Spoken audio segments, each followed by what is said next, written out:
What is up, guys? Grenader here. Welcome to another video. And I know it's been a while, but listen up. Quick story, listen up. This is a big story that I need to tell you guys. And as to the reason why I haven't been uploading lately. So, I've been fighting NVIDIA and its experience thing, this thing right here.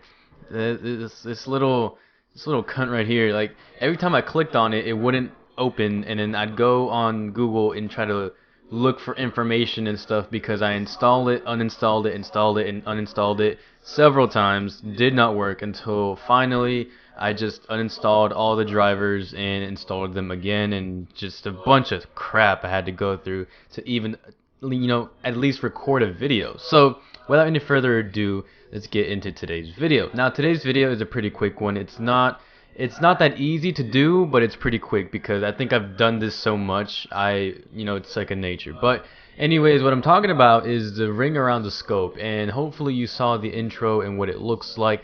But if not, real quick, I can play this for you. So it's this little circular ring thing, and this preview here, it's not the best example of how to do it because it was a sloppy track motion, but that's only because I did this as quick as I could because I wanted to get the video out there. But I'm pretty sure that if you're making a montage, you're gonna put way more time and effort into it.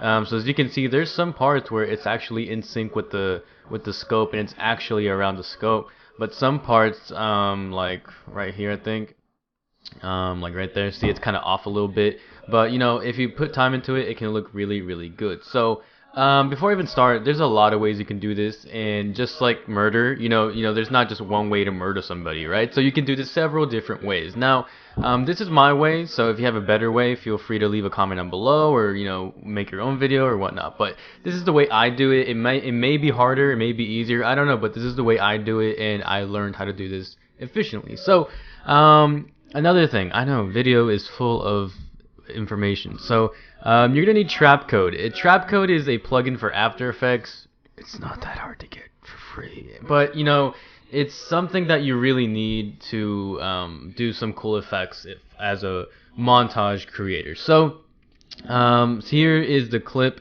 I added some Twixtor clip. So I pre-composed a ballista feed and I put Twixtor on it.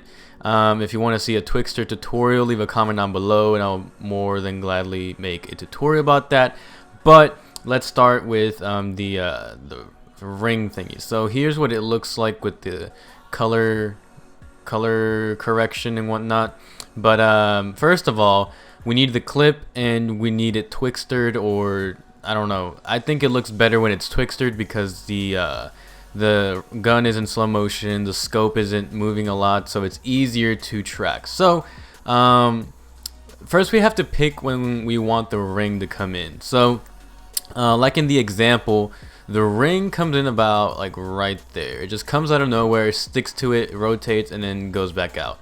And I'm gonna start here. So one of the first things you want to do is to just click anywhere, just somewhere with blank space, so that way nothing is selected. Hit Control Y, or you can go to Layer, New, and Solid.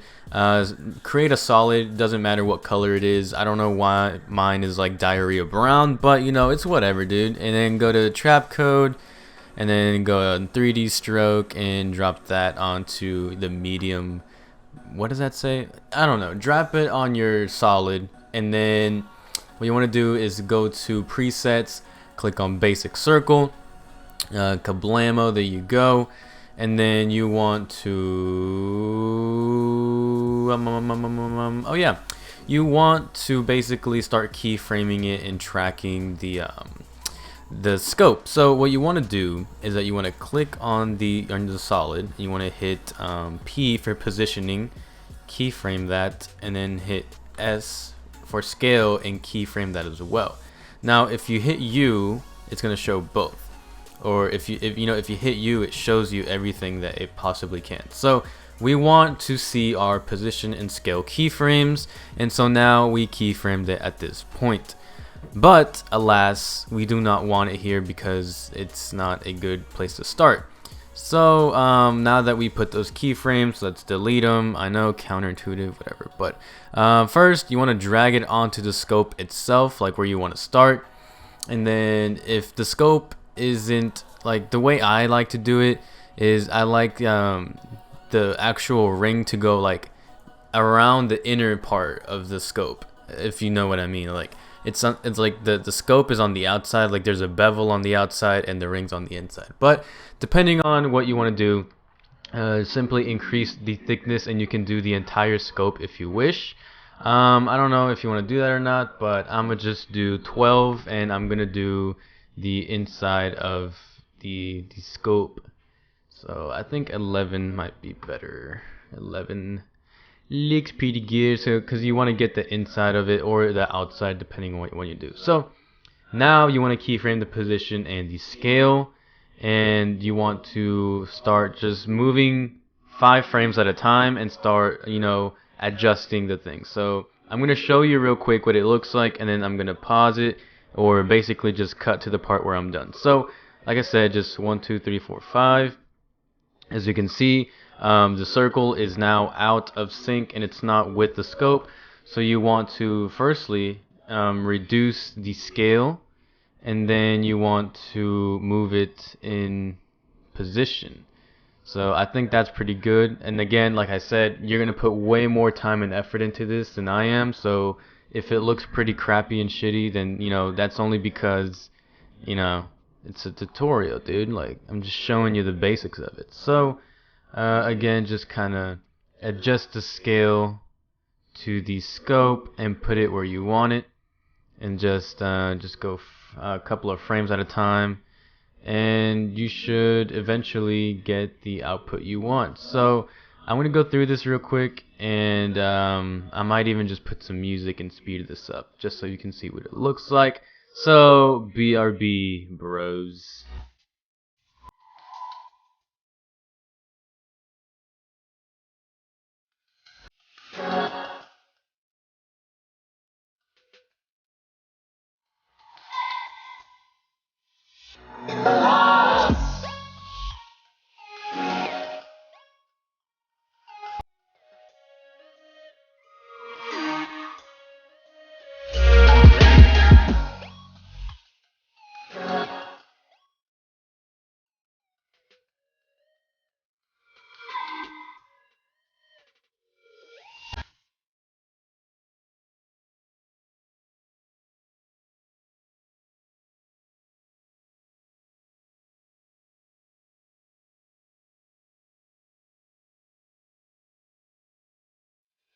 Okay guys, so here it is. This is what it looks like. I know it looks pretty shitty, but once you go through it, you can see the just the gist. You can get the gist of it. So the circle is following the scope, and da da da da da, and boom. So what we're gonna do now is we're going to make an intro and an outro for the circles. So we don't want it to just pop out of nowhere or just stay in frame like this. So what I did, I don't know if you guys will like it or not, but what I did in the whatchamacallit, in the I forgot what it was, the preview, that's what I meant to say. I'm like, whoa. In the preview, what I did is basically just increased the scale to an insane number, and then it just kind of comes in like that. It snaps in, it's right there, it's holding on to the scope, and then now it's supposed to come out again like so, and then we can kind of just move this out of frame like that. And so now the scope, the ring just kind of disappears, or like when it does that, it just kind of appears out of nowhere, like right there, appears out of nowhere, grabs onto the scope, it's following the scope, and then it just explodes or goes away. I don't know, but that's that. Now a couple of tips I want to give you guys. So when you're going through these keyframes, obviously you're gonna find some parts where you're going to see parts like right here where the ring is not on the scope. It's parts like these you just want to skip through. So what I do when I'm doing this is I just randomly click on random spots on the timeline, and as you can see, like in this spot right here, the scope or the ring is not completely around the scope, and that's when you go in and adjust. So then just again start clicking around like that, and as you can see, once again, not on the scope. It might need to be a little thicker, so you make it bigger and then you put it back on the scope, and again just click somewhere random, and you're gonna find spots like this right here where the ring is completely off and you just want to put it back on there. And that's the beauty about the keyframes here. So you don't have to click on the keyframe every time. Every time you adjust something, it makes a keyframe for you. So like right here, I don't have to click this little diamond thing over here. All I have to do is just drag it where it's supposed to be, and it makes a keyframe for me. And now when we skim through this, you can see it looks much smoother. It's actually on the scope, and you know, this is just like a quick rough thing, or rough, what the fuck. But you know, it's just something quick I want to do so you guys get the gist of it. Don't want to put a lot of time into this because it's just a tutorial. So moving on from that, you can leave it at this. You can just leave it as a ring and put a glow on it, or you can do the following, which I kind of recommend you do the following. So you click on taper and you click on enable, and then you're gonna get this ring, like moon like croissant looking thing. So you can keep it at the croissant, or you can increase the value on the taper start, which makes it look kind of like a loading ring. And if you're into that, then cool. If you're not into that and you like the croissant, go back to 50. But I like the little ring thing, so I'm gonna keep it at that. Now what you want to do is you want to come back to the beginning, or in front of all the keyframes. Just you can see all the keyframes, and so look at the first one, which is right here. That's where the keyframe starts. Go a little bit before that, and then go to offset and put a keyframe, and then go all the way to the end, and then just drag this value to an insane number. And it can, the higher the number, the more it's gonna spin. So the offset basically, I'm gonna click here real quick. The offset basically makes this spin like that. Or where'd it go? The fuck. Real quick, let me just loop and then bring down this number. Did that work? Yep, that's gonna work. So it does that thing, and then boom, it's gone. But there you go, man. That's how you do it. You can leave it on white, and I'm pretty sure it's gonna look okay. Here, let me just drag the color correction over it. It looks alright when it's in white. I mean, it doesn't look anything special. It doesn't really stand out. But here's where the cool thing comes in.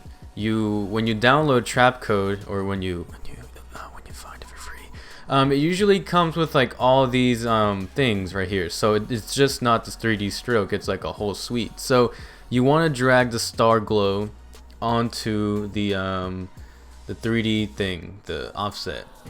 And as you can see, I'm going to minimize the 3D stroke because we're done with that. It adds like a color to it, and it looks pretty damn dope. And then you add your color correction, and it looks even cooler. So there you go. That is how you do the ring around the scope, and it's pretty easy, guys. I mean, as you can see right here, it's not on the scope, but like I said, all you have to do is adjust it and put it on the scope, and like that, and it'll make a keyframe. And you just need to put more time into this, more time than I did.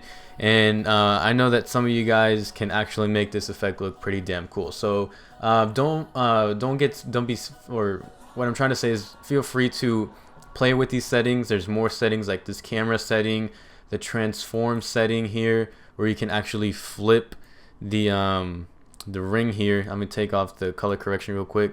You can flip the ring like horizontally or vertically, or I don't know, you can just make a bunch of cool stuff with it. So have fun with it, and it's pretty damn cool. So thank you guys for watching. If you enjoyed the video, you know what to do. Thank you for the continued support, and I'll see you guys in the next video. Peace out.